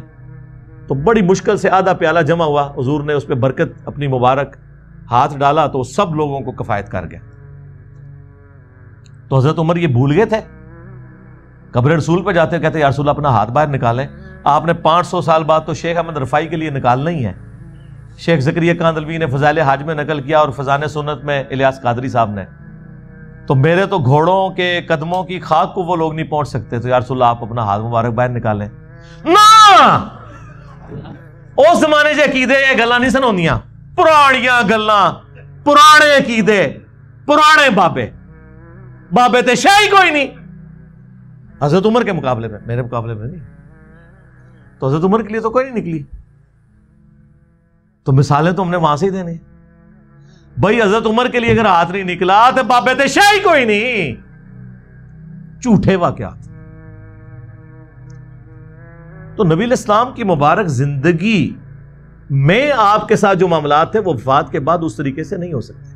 ورنہ تو میں نے کئی دفعہ کہا ہے کہ آپ لوگ جڑے بنو, اکد مولوی دی لت پنو, روزہ شریف پہ ہم اسے لے جاتے ہیں, ٹھیک کروائیں. اور یار جب سقیفہ بنی ساعدہ کا ایشو ہوا, بخاری مسلم میں آتا ہے نبی علیہ السلام کی وفات کے بعد 6 مہینے تک مولا علی نے سیدنا ابوبکر کی بیعت نہیں کی. اس دوران کسی کو یہ وہم بھی نہیں آیا کہ جا کے قبر رسول سے جا کے پوچھ لیتے ہیں کہ آپ کا خلیفہ کون ہے آپ کے بعد. اس زمانے میں عقیدے نہیں ہوتے تھے. اما عائشہ 47 ایئرز تک رہی ہیں حجرہ عائشہ میں, کبھی انہوں نے دعویٰ نہیں کیا کہ میری حضور سے ملاقات ہوئی ہے, میں نے آپ کو فزیکلی دیکھ لیا. حتیٰ کہ جب جمل کے لیے نکلی ہیں اس وقت نہیں حضور نے کوئی آواز دی کہ عائشہ نہ جاؤ. وہ تو ہو پہ جا کے کتے جب بھونکے ہیں تو پھر آپ کو یہ ریئلائز ہوا کہ یہ تو غلط ہو گیا کام, ورنہ تو حضور نے تو نہیں روکا. اس زمانے میں یہ عقیدے ہوتے ہی نہیں تھے میرے بھائی, یہ چیزیں ایگزسٹ ہی نہیں کرتی تھیں. یہ سب کہانیاں انہوں نے بنائی ہوئی ہیں, اب نہیں بنے گی اللہ کے فضل سے, کیونکہ اب تو میڈیا کا دور ہے. وہ کہتے ہیں جی سیدہ آمنہ سلام اللہ علیہا نے خواب دیکھا تھا. بالکل جی موجود ہے, مسند احمد میں حدیث ہے, مشکات میں بھی ہے, دلائل النبوہ کے اندر بھی موجود ہے کہ نبی علیہ السلام نے فرمایا میں اس وقت بھی اللہ کے ہاں خاتم النبیین لکھا ہوا تھا جب آدم علیہ السلام ابھی مٹی اور پانی, روح اور جسم کے درمیان تھے. اللہ کے علم میں اس وقت بھی اللہ کا پیغمبر تھا. بالکل ایسے ہی ہے. میں دعائے ابراہیم ہوں, میں عیسیٰ کی بشارت ہوں, میں اپنی ماں کا وہ خواب ہوں جو انہوں نے پیدائش کے وقت دیکھا کہ ان کے لیے ایک نور ظاہر ہوا جس سے شام کے محلات بھی ان کے لیے روشن ہو گئے. یعنی آپ کو بتایا گیا کہ آپ سے جو بچہ پیدا ہوگا اس کی جو حکومت ہے بالآخر رومن امپائر کو بھی سپر سیڈ کر جائے گی, یہ دکھایا گیا. تو وہ کہتے ہیں پیدائش کے وقت یہ جو روشنی ظاہر ہوئی نا, اس سے میلاد کی لائٹنگ ثابت ہوتی ہے. سر یہ آج تک ثابت نہیں ہوئی تھی, آپ نے ثابت کی ہے. اس سے کیسے ثابت ہوگی میرے بھائی؟ تو نبی علیہ السلام پھر دیے جلاتے ہوں گے اپنی پیدائش کی خوشی میں، کو دکھائیں. پھر رہ کے ان کے پاس وہ رہ جاتا ہے. شاہ عبدالحق محدث دہلوی جی مدارج النبوہ میں انہوں نے لکھا ہے کہ حضرت جبرائیل علیہ السلام کو اللہ تعالیٰ نے 3 جھنڈے دے کر بھیجا ہے. ایک جھنڈا جو ہے وہ خانہ کعبہ کے اوپر، ایک رسول اللہ کے گھر کے اوپر، ایک بیت المقدس کے اوپر. اور کہانیاں نے پائی کوئی سند نہیں، سب جھوٹ ہے. بلکہ میں کہتا ہوں سب کانٹیننٹ میں سب سے زیادہ جس بندے نے یعنی اس قسم کے عقائد امت میں پھیلائے ہیں نا، ان میں سے ایک جو ہے عبدالحق محدث دہلوی ہے، المتوفی 1052 ہجری. اس کی کوئی اصل نہیں ہے، کہانی ہے، جو مرضی لکھتے رہے. وہ کہتے ہیں جی حضرت معاویہ رضی اللہ تعالیٰ عنہ نے بھی ایک دفعہ میلاد بنایا، ایک دفعہ. ہم کہتے ہیں کدھر؟ صحیح مسلم میں جی. اب آپ حیران ہوں گے کہ وہ چیز ہی کچھ اور تھی. میرا ایک یوٹیوب پہ کلپ بھی ہے حضرت معاویہ کی فضیلت. اس فضیلت میں میں نے یہ حدیث بیان کی تھی کہ ان کی صحابیت جو ہے وہ ثابت ہے. وہ صحیح مسلم میں یہ حدیث ہے کہ حضرت معاویہ رضی اللہ تعالیٰ عنہ ایک دفعہ مسجد میں آئے تو انہوں نے صحابہ کرام کو ایک حلقے میں دیکھا کہ وہ بیٹھے ہوئے ہیں اور آپس میں گفتگو کر رہے ہیں. تو ظاہر ہے کہ وہ آج کل کے لوگ تو نہیں تھے نا کہ وہ یہ ڈسکس کر رہے ہوں کہ پٹرول اتنا مہنگا ہو گیا تو گھی اتنا چڑھ گیا. وہ تو زہد والی زندگی گزارنے والے لوگ تھے. تو حضرت معاویہ جب آئے نا تو انہوں نے ان سے کہا کہ تم لوگ کیا کر رہے ہو؟ انہوں نے کہا کہ ہم اللہ کا شکر ادا کر رہے ہیں کہ جس اللہ نے ہمیں ہدایت دی قرآن کے ذریعے، اپنے محبوب صلی اللہ علیہ وآلہ وسلم کے ذریعے، ہم تو جاہلیت کی زندگی گزار رہے تھے. تو حضرت معاویہ نے کہا کہ قسم اٹھاؤ کہ تم یہی باتیں کر رہے تھے. انہوں نے کہا اللہ کی قسم ہم یہی باتیں کر رہے تھے. تو حضرت معاویہ نے کہا کہ میں نے بدگمانی کی وجہ سے تم سے قسم نہیں اٹھوائی. ایک دفعہ ہم بھی مسجد میں بیٹھے ہوئے تھے، نبی علیہ السلام یوں ہی تشریف لائے اور ہم سے پوچھا تم کیا کر رہے ہو، تو ہم نے یہی جواب دیا جو تم نے دیا. تو حضور نے پھر ہم سے بھی قسم اٹھوائی. تو معاویہ نے کہا کہ اگرچہ میں سب سے کم حدیثیں بیان کرتا ہوں، ظاہر ہے بالکل اینڈ پہ جو مسلمان ہوئے تھے، لیکن یہ حدیث مجھے یاد ہے. تو جب حضور نے قسم اٹھائی تو پھر آپ نے فرمایا کہ ابھی ابھی مجھے جبرائیل علیہ السلام نے خبر دی ہے کہ اللہ تمہاری وجہ سے فرشتوں کے سامنے فخر فرما رہا ہے. کہ فرشتوں نے کہا تھا نا کہ یہ قتل و غارت کرے گا، تو اللہ تعالیٰ فرشتوں سے کہہ رہا ہے کہ یہ دیکھو یہ بھی تو جانثار لوگ ہیں جنہوں نے میرے نبی کی دعوت پہ لبیک کہا ہے. اس سے وہ کہتے ہیں میلاد ثابت ہو گیا. دیکھیں وہ مسجد میں بیٹھ کے یہ بات کر رہے تھے کہ اللہ نے ہمیں ہدایت دی، اور یہ وہ لوگ بات کر رہے ہیں جو ایاک نعبد و ایاک نستعین کا ٹیسٹ ہی پاس نہیں کرتے، بابوں کو پکارتے ہیں. تو انہوں کتوں ہدایت ملی قرآن؟ تو نماز میں یہ پڑھتے ہو باہر نکل کے کوئی بابا نہیں چھوڑتے، کوئی بزرگ نہیں چھوڑتے جسے تم مدد کے لیے نہ پکارو، تو تمہیں کہاں سے ہدایت مل گئی؟ اس میں میلاد کا کہیں ذکر نہیں ہے. ایون نبی علیہ السلام کا بھی ذکر اس میں نہیں ہے کہ وہ یہ کہہ رہے ہوں کہ نبی علیہ السلام ہم میں آئے. وہ تو میں نے آپ کو ایکسپلینیشن کے طور پہ بتایا، ورنہ وہ بھی ہوتا تو یہ کہتے کہ پیدائش کی خوشی منا رہے تھے. اس میں ہے کہ اللہ نے ہمیں ہدایت دی، ظاہر نبی علیہ السلام کے ذریعے دی، لیکن حضور کی پیدائش کا میلاد نہیں وہ منا رہے تھے. ڈاکٹر طاہر القادری صاحب نے اس سے میلاد شریف ثابت کر دیا. اب عقل کا تو کوئی علاج نہیں اس طرح کی اگر کسی میں ہو. پھر کہتے ہیں جی وہ امام ابن تیمیہ نے بھی تو اقتداء الصراط المستقیم میں لکھا ہے کہ میلاد منانا اگرچہ بدعت ہے لیکن چونکہ اس کے پیچھے حسن نیت ہے لہذا ثواب ملے گا. تو اگر یہ بدعت ہی صحیح لیکن ہماری نیت تو عشق رسول کی ہے، اس پہ ثواب ملے گا. بھائی ابن تیمیہ کوئی صحابی ہیں، تابعی ہیں، کوئی اہل البیت سے ہیں، وہ ایک مولوی ہیں 800 سے 700 سال پہلے. ان کی دوس ہمیں لگائیں گے آپ؟ 728 ہجری میں ایک بندہ فوت ہوا ہے، اس کی قرون اولیٰ میں سے بھی نہیں ہے. تو میں نے تو بہت پہلے اس کا رد کیا تھا کہ اس کی بات غلط ہے، ورنہ تو کل کو کوئی کہے گا کہ 10 محرم پہ ہم جو کچھ کر رہے ہیں، خرافات، جھولے، ماتم، زنجیر زنی، گھوڑے کے نیچے سے گزرنا، یہ جتنی بدعات ہیں یہ ہم اہل بیت کی محبت میں کر رہے ہیں. اگرچہ ہے تو بدعت لیکن اس پہ ثواب ملے گا. اور بھائی بدعت پہ ثواب کی بشارت نہیں ہوتی ہے. تو میں نے ابن تیمیہ کی انجینئرنگ بہت پہلے کی تھی اس حوالے سے، میں آج اس کو ٹاپک کو سکپ کرتا ہوں، ہمیں کسی کے کوئی دھونس نہ لگائے. اور بھائی جب ہم قرآن و سنت کی روشنی میں حضرت معاویہ رضی اللہ تعالیٰ عنہ، حضرت عمر بن عاص رضی اللہ تعالیٰ عنہ، حضرت مغیرہ ابن شعبہ رضی اللہ تعالیٰ عنہ سے اختلاف کر سکتے ہیں تو بابت شیعی کوئی نہیں، چاہے وہ بابا ابن تیمیہ ہوں، چاہے بابا اعلیٰ حضرت ہوں، چاہے بابا اشرف علی تھانوی ہوں. تو علم کی دنیا ہے، علم کی دنیا میں پھر کرائٹیریا ایک ہی ہوتا ہے۔ اس کے بعد جو سب سے زیادہ ایک سوال ہوتا ہے نا، وہ کہتے ہیں دیکھیں جی آپ دیکھیں 12 ربیع الاول کا دن ہے، دو گھر ہیں، ایک گھر میں حضور کی پیدائش کی خوشی منائی جا رہی ہے، دوسرے گھر میں جو ٹی وی لگا ہوا ہے، یا بچے جو ہیں وہ گیمیں کھیل رہے ہیں، 12 ربیع الاول کی چھٹی کو سیلیبریٹ کر رہے ہیں۔ بتائیں کون عاشق رسول ہے دونوں میں سے؟ اب اگر آپ اس طریقے سے بنیاد بنائیں گے، لاجک کی بنیاد پہ، منطق جو زیادہ تر ہمارے اہل تشیع اور بریلوی حضرات لے کے چلتے ہیں، تو پھر سر اس کی تو کوئی اینڈ نہیں ہوگی۔ کل کو تو پھر ہم آپ سے یہ کہیں گے کہ ایک طرف آدم علیہ السلام ہے جنہیں فرشتوں نے سجدہ کیا انکلوڈنگ جبرائیل علیہ السلام، اور دوسری طرف ہمارے نبی علیہ السلام ہے، تو ہم انہیں سجدہ نہ کریں؟ لاجیکلی تو کرنا چاہیے، لیکن ابو داؤد میں حدیث ہے، سنن ابن ماجہ میں بھی ایک صحابی نے سجدہ کیا، آپ نے کہا سر اٹھا کیا کر رہا ہے؟ ان کا یا رسول اللہ ہیرا نامی شہر میں گیا تھا، وہاں لوگ اپنے سردار کو سجدہ کرتے ہیں، تو میں نے یہ بہتر سمجھا کہ آپ کو سجدہ کروں۔ آپ نے فرمایا جب میں فوت ہو جاؤں گا تم میری قبر سے گزرو گے، کیا میری قبر پہ بھی سجدہ کرو گے؟ کہ نہیں یا رسول اللہ۔ تو فرمایا پھر مجھے کیوں سجدہ کر رہے ہو؟ اگر سجدہ میں جائز سمجھتا تو بیویوں سے کہتا کہ اپنے خامدوں کو سجدہ کریں اس حق کے سبب جو اللہ نے مقرر کیا ہے۔ تو حضور نے تو نہیں یہ کہا کہ عشق دے چلے نمبر لے گئے، عقل والے اونجے ہی عمرہ گالیاں کہتے ہیں نا جی، عشق کے چلے نمبر، او عشق دے چلے اتنے بھی میرے ہتھوں مارے گئے، اگوں اللہ دے ہتھوں مارے جان گے۔ ہاں عقل والے انما یتذکر اولو الالباب، نصیحت تو حاصل نہیں کرتے مگر عقل والے۔ یہ آپ نے کون سا دین بنا لیا؟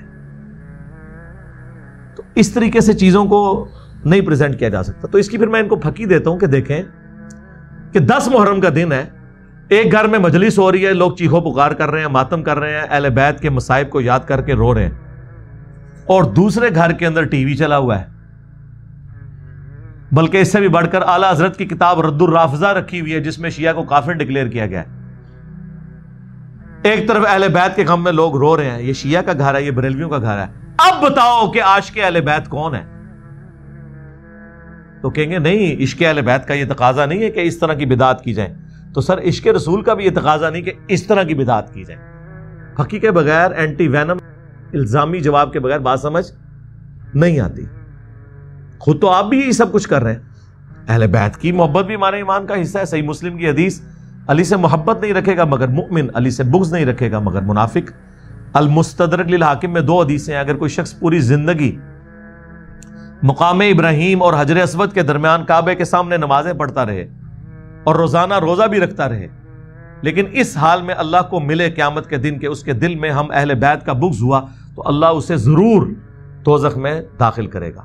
اللہم لا تجعلنا منہم اللہم اجرنا من النار۔ تو آ جاؤ پھر تم بھی عشق رسول کا اظہار کرو اس طریقے سے، عشق اہل بیت کا اظہار کرو پھر اس طریقے سے، تو آپ کے لیے خود مصیبت کھڑی ہو جائے گی۔ اور نہیں جی یہ جو کچھ ہم کر رہے ہیں منع تو کہیں نہیں نا۔ سر منع تو بہت کچھ نہیں ہے، جب یہ کہہ دیا کہ جو صحیح مسلم کی حدیث کہ بدترین کام وہ ہیں جو دین میں نئی داخل کر دیے جائیں اور وہ بدعتیں ہیں اور بدعتیں گمراہیاں ہیں، تو منع تو ہو گیا۔ پھر بھی اگر آپ کو سمجھنا ہے تو ہم آپ کو پھر ایک مثال دیتے ہیں کہ عید کی اذان کہاں پر منع کی گئی ہے۔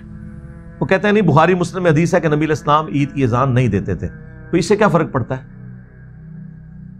منع تو نہیں نہ کی، اذان کوئی برا کام ہے۔ بخاری مسلم میں حدیث ہے اذان کی آواز سے شیطان جو ہے بھاگ جاتا ہے اور اس کی ہوا خارج ہو جاتی ہے، اور جن لوگوں نے صرف عید کی نماز پڑھنی ہوتی ہے تو عید کے دن تو اذان لازمی ہونی چاہیے، بلکہ 2 ہونی چاہیے۔ کہیں گے نہیں نبی علیہ السلام نے نہیں کیا، تو پھر ہم وہی سوال کریں گے کیا گناہ کا کام ہے؟ کہ نہیں ہے تو ثواب کا کام ہے، لیکن نبی علیہ السلام نے تعلیم نہیں فرمایا۔ تو سر بس یہی ہمارا جواب آپ کے میلاد کی ایکٹیویٹیز کے بارے میں ہے۔ آپ نے میلاد منانا ہے، صحیح مسلم 2750 فیہ ولدت وفیہ انزل علیہ، اس دن میں پیدا ہوا اور اسی دن مجھ پر پہلی دفعہ وحی نازل ہوئی۔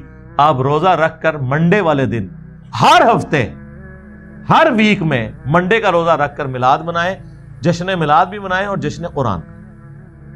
اچھا میرے بھائیو، ایک سوال اس حوالے سے یہ بھی ہوتا ہے کہ کیا ہم 12 ربیع الاول کو عید میلاد النبی صلی اللہ علیہ وآلہ وسلم کہہ سکتے ہیں؟ تو اس حوالے سے بھی میرا موقف ذرا ڈھیلا ہے، اگر کوئی شخص لغت کے معنوں میں اسے عید بول لے تو اس میں کوئی حرج والی بات نہیں ہے۔ دیکھیں بخاری اور مسلم دونوں میں ایک حدیث ہے کہ ایک یہودی سیدنا عمر فاروق رضی اللہ تعالیٰ عنہ کے پاس آ کر کہتا ہے کہ آپ کی کتاب میں ایک آیت ایسی ہے کہ اگر ہم یہودیوں پر نازل ہوتی تو ہم اس دن کو عید کا دن بنا لیتے۔ تو آپ نے پوچھا کون سی آیت؟ تو اس نے کہا الیوم اکملت لکم دینکم واتممت علیکم نعمتی ورضیت لکم الاسلام دینا، یعنی آج کے دن ہم نے تمہارا دین تم پہ مکمل کیا اور اپنی نعمت تم پر تمام کر دی اور اسلام کو ایز اے ریلیجن تمہارے لیے پسند کیا۔ تو سیدنا عمر نے بڑا انٹلیکچوئل جواب دیا، انہوں نے فرمایا کہ ہمیں خوب معلوم ہے کہ یہ آیت کس موقع پر نازل ہوئی۔ اللہ کے محبوب صلی اللہ علیہ وآلہ وسلم میدان عرفات میں تھے اور وہ جمعے کا دن تھا، یعنی وہ کہنا یہ چاہ رہے تھے کہ چونکہ وہ جمعے کا دن تھا تو وہ پہلے عید کا دن تھا، اور یوم عرفہ بھی تھا، وہ بھی ہمارے لیے عید کا دن ہے۔ اب یہ انٹرپریٹیشن جو میں نے کی ہے یہ ابن عباس کے قول سے کی ہے، جو جامعہ ترمذی میں حدیث ہے۔ ایک یہودی نے آ کے ابن عباس سے جب یہی سوال کیا اسی انداز میں، تو انہوں نے فرمایا کہ اللہ تعالیٰ نے ہمیں اس دن پہلے ہی 2 عیدیں دی ہوئی تھیں، ایک یوم عرفہ اور دوسرا جمعہ۔ تو ابن عباس کا یہ جو ترمذی میں قول ہے وہ یہ چیز ثابت کرتا ہے کہ یوم عرفہ بھی مسلمانوں کے لیے عید کا دن ہے اور جمعہ بھی۔ تو 52 جمعے تو سال میں ہوتے ہیں، تو 52 عیدیں تو یہ بھی بن گئی۔ لیکن اس پہ اجماع ہے کہ وہ 2 عیدیں عید الفطر اور عید الاضحیٰ، وہ اصطلاحاً جب بولا جائے گا تو وہی 2 عیدیں ہیں پوری دنیا کے مسلمانوں کے لیے۔ لیکن اگر آپ لغت کے معنوں میں عید کہتے ہیں بار بار لوٹ کے آنے والا دن، اس کانٹیکسٹ میں اگر آپ کرنا چاہیں تو وہ آپ جمعے کو بھی عید کہہ سکتے ہیں، یوم عرفہ کو بھی کہہ سکتے ہیں۔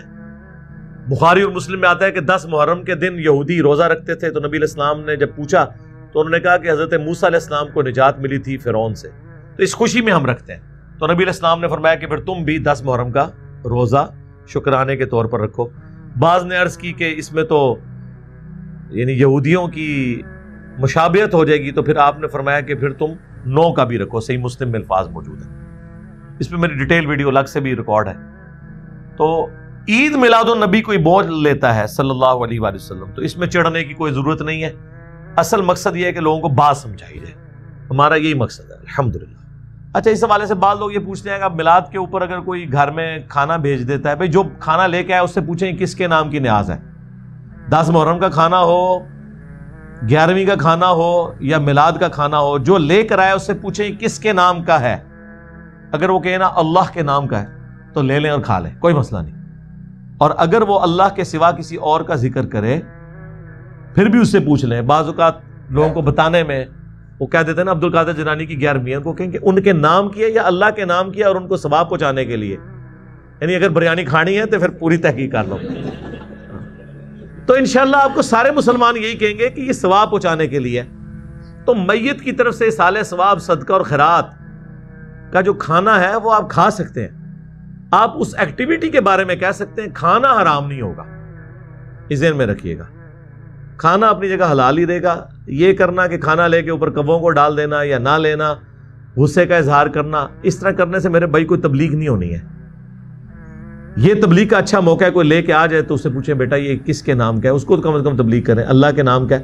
یہ تو بریلوی، دیوبندی، اہل حدیث، شیعہ سارے ہی مانتے ہیں کہ اللہ کے سوا کسی اور کے نام کا کھانا نظر نیاز منع ہے، اس پہ تو کوئی دوسری رائے ہی نہیں ہے۔ وہ تو کہتے ہیں ہم اصالہ ثواب کے لیے کرتے ہیں۔ لیکن اگر اصالہ ثواب کے ساتھ کسی کا یہ جڑ گیا ہے کہ ہم اگر 11ویں کے موقع پر داتا دربار کے اوپر دودھ نہیں چڑھائیں گے تو ہماری بھینسیں دودھ دینا چھوڑ دیں گی، تو سر یہ تو پھر بہت آگے بات چلے گی نا۔ ایسے لوگوں کو تو کہنا چاہیے کہ میرے بھائی آپ تجدید ایمان کریں، آپ کا کیا عقیدہ ہے؟ اگر اسی بنیاد پہ آپ نے دودھ ماننا ہے، میرے کہنے پہ آپ نہ دودھ دو، بھینسیں انشاءاللہ دودھ دیتی رہیں گی۔ باقی وہ جب بھینسوں نے جس پیریڈ آف ٹائم میں دودھ نہیں دینا ہوتا اس میں تو انہوں نے نہیں دینا۔ کوئی لے جاؤ نا اس طرح کی بھینس جڑی بولی تے آئی ہے، انہوں داتا دربار پھیرو تو دودھ صحیح دے تو پھر منیے نا۔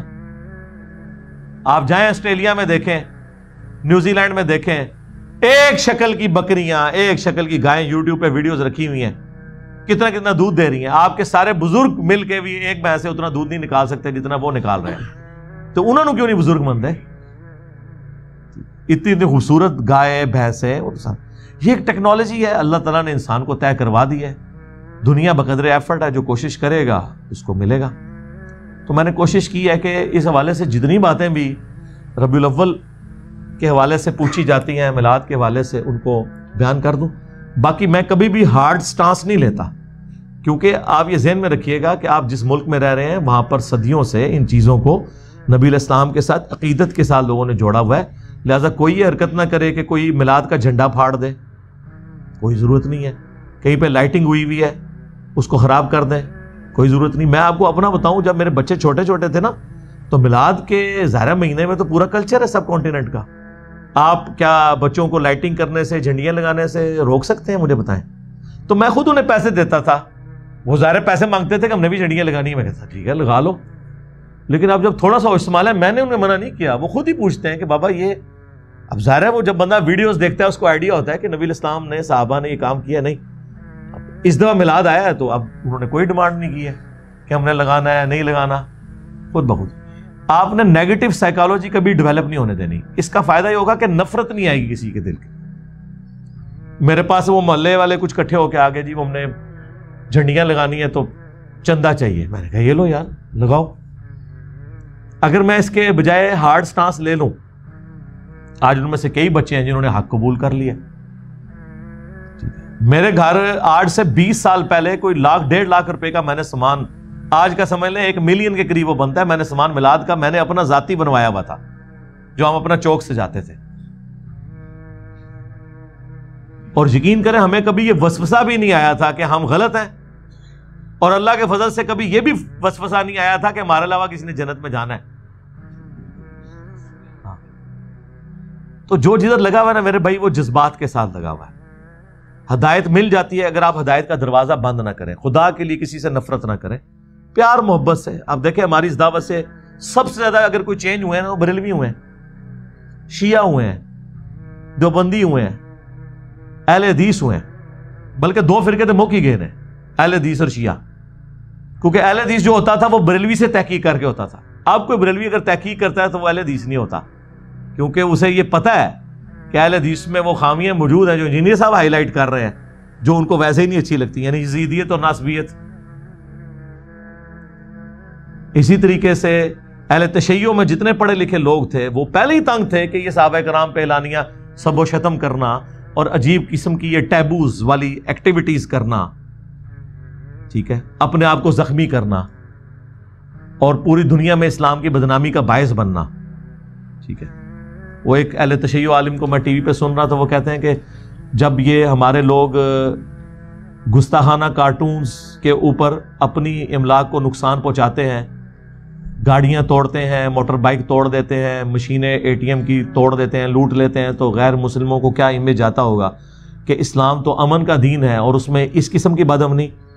تو میں نے کہا تھا سر جان کی مان پائیں تو ہم بھی عرض کریں کہ جب آپ اپنے آپ کو چھریاں مارتے ہیں, بجائے کسی یزیدی کو پکڑ کے چھری مارنے کے, وہ بھی نہ ماریں, اسے علمی چھریاں ماریں جو ہم نے ماری ہیں. آپ اپنے آپ کو چھریاں مارتے ہیں, آپ کوئلوں کے اوپر ماتم کرتے ہیں, اب آپ نے مٹکے توڑنے شروع کر دیے ہیں, اپنے علماء آپ کو کہہ رہے ہیں کہ یہ کیا حرکتیں کر رہے ہو, زنجیر زنی کرتے ہیں, گھوڑے کے نیچے سے گزرتے ہیں, جھولے نکالتے ہیں. تو کیا غیر مسلم اس وقت نہیں سوچتے ہوں گے کہ اسلام ان رسومات کا نام ہے؟ اس وقت اسلام کی بدنامی نہیں ہو رہی ہوتی؟ تو جو ڈاکٹرن آپ بنا رہے ہوتے ہیں ذرا اس کو دوسرے اعتبار سے دیکھیں کہ یار یہ کیا اسلام کی تعلیمات یہ ہیں؟ کیا اسلام اس چیز کا نام ہے کہ سال کے بعد ربیع الاول کے مہینے کے اندر لوگ نکل آئیں باہر, سال کے بعد محرم کے مہینے کے اندر لوگ نکل آئیں باہر, یا رمضان کے مہینے کے اندر نکل آئیں باہر؟ اسلام تو ایک پورا ایک پیکیج ہے نا.